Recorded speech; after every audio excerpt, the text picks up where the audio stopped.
कपड़े, कपड़े पहनने का तरीका और कपड़ों का रख रखाव हमारी किस्मत पर और हमारे ग्रहों पर कैसा प्रभाव डालता है, सीधे जानते हैं हम पंडित जी से। पंडित जी, सीधा सीधा सवाल है, क्या है कपड़ों का किस्मत कनेक्शन?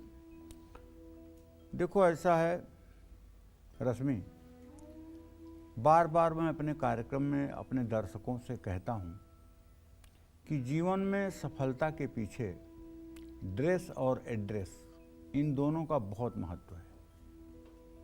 अगर आपका ड्रेस ऐसा है कि जिसे देख करके लोगों की आंखें ठंडी हो जाती हैं, लोगों का मन प्रसन्न हो जाता है, तो निसंदेह आप जिंदगी की ऊंचाइयों को छुएंगे, आपको कोई रोक नहीं पाएगा।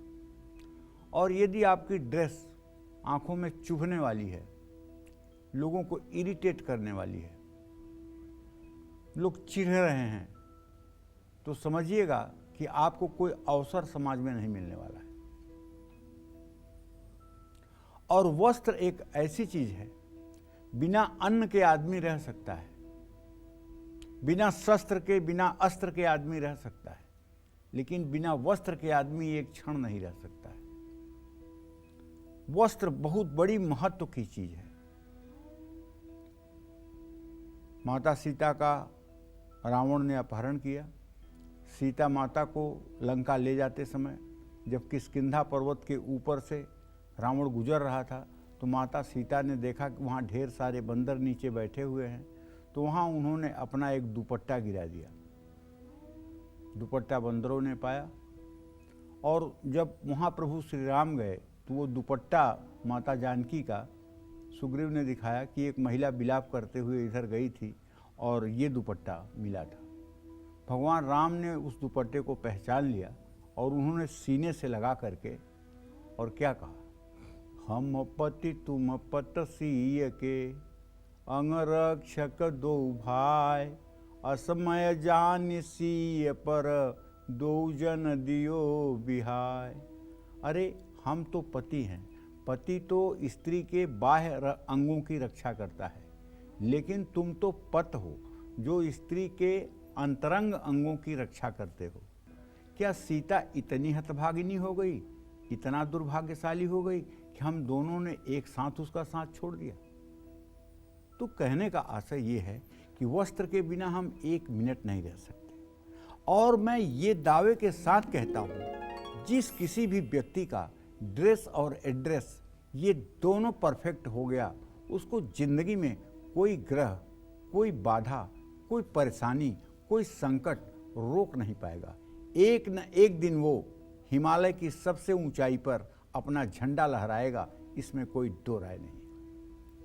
और ड्रेस और एड्रेस को मेंटेन करने के लिए कोई अलग से एफर्ट नहीं करना पड़ता है, बस कुछ समझदार लोगों की राय लेनी होती है। कुछ विश्वसनीय लोग जो चाटुकारिता नहीं करने वाले लोग हैं, जो स्पष्टवादी हैं, उनकी राय लेनी होती है। जब कोई भी कपड़ा जो बुनकर बनाया जाता है, उसके धागों पर पहले बुध ग्रह का आधिपत्य रहता है। जब कपड़ा बनकर पूरा हो जाता है तो वह शुक्र ग्रह के आधिपत्य में आ जाता है। शास्त्र के अनुसार कपड़े को तैयार करने के लिए कैंची से काटा जाता है, और जब कैंची से काट दिया गया कपड़ा, तब वो मंगल ग्रह के प्रभाव में आ जाता है। और कपड़े को नापकर जब धागे से सिला जाता है, तब चंद्रमा का प्रभाव कपड़े पर पड़ने लगता है। और जब वह कपड़ा पहनने योग्य हो जाता है, तब वो शनि के प्रभाव में आ जाता है। तो जो लोग नए कपड़े बिना धोए पहनते हैं, उन पर शनि, मंगल, बुध और शुक्र, इन चार ग्रहों का संयुक्त प्रभाव पड़ता है। जैसे आप किसी शोरूम में गए और कपड़ा खरीदे रेडीमेड, और आपने वही डाल लिया, या घर ले आए वही आपने पहन लिया, ये हमारे सनातन धर्म के हिसाब से ठीक नहीं है। बिना धुले हुए नए कपड़े कीलक की श्रेणी में आते हैं, इसलिए कोई भी नया कपड़ा अगर आप लें तो उसे एक बार धुल करके ही पहने। इसी कारण नए कपड़ों को बिना धुले पहनने से नेगेटिविटी बढ़ती है। अब मैं आपको ये बताना चाहूँगा कि कपड़ा पहनने का तरीका, आप सोचेंगे कि ये बड़े बुद्धिमान हैं, हमें कपड़ा पहनने का तरीका बता रहे हैं। ऐसा नहीं है, मैं अपने अनुभव की बात कह रहा हूँ। मर्जी आपकी है, मानना आपको है, न मानना आपको है। मैं अपना विचार जो शास्त्र सम्मत है उसको आपके सामने रख रहा हूँ। आपके व्यक्तित्व और आप पर ग्रहों के प्रभाव के बारे में कपड़े क्या बताते हैं, इसके विषय में भी आप जान लीजिए। जो लोग ढीले ढाले कपड़े पहनना पसंद करते हैं, पहचान बता रहा हूँ आपको, जो लोग ढीले ढाले कपड़े पहनना पसंद करते हैं वो स्वभाव से शांत, कोमल स्वभाव के, सीधे और धैर्यवान होते हैं। ऐसे लोग किसी भी परिस्थिति में अपने को ढाल लेते हैं।